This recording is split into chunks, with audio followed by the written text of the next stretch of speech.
Good afternoon, tribe, and welcome to this week's edition of Wisdom Wednesdays. Today, our topic is empathy. I often find myself talking to my clients about the difference between what I see as empathy and sympathy.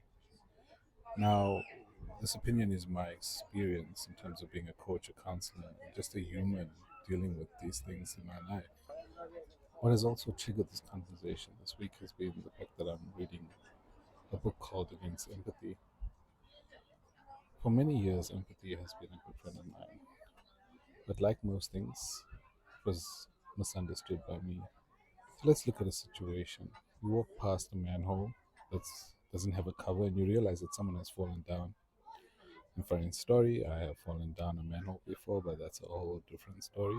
So sympathy means that you feel for this person, that individual, and automatically feel what it was like to be trapped in this manhole. And so you lower yourself down into the manhole and then offer the person the resource that you have, which is maybe a hug, some money, maybe, or anything, any resource that you have. Now, think about it. Is it very useful?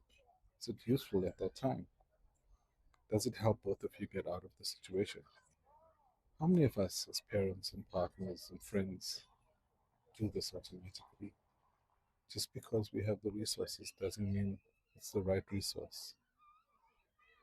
Now, empathy is that you see the same person in the manhole and you realize for yourself that that's not the ideal situation.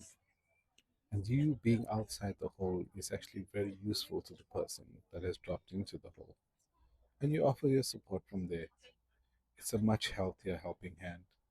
You have the ability to think about the solution that you will provide because you are not fully entrenched in the feelings and emotions that trigger your emotional response.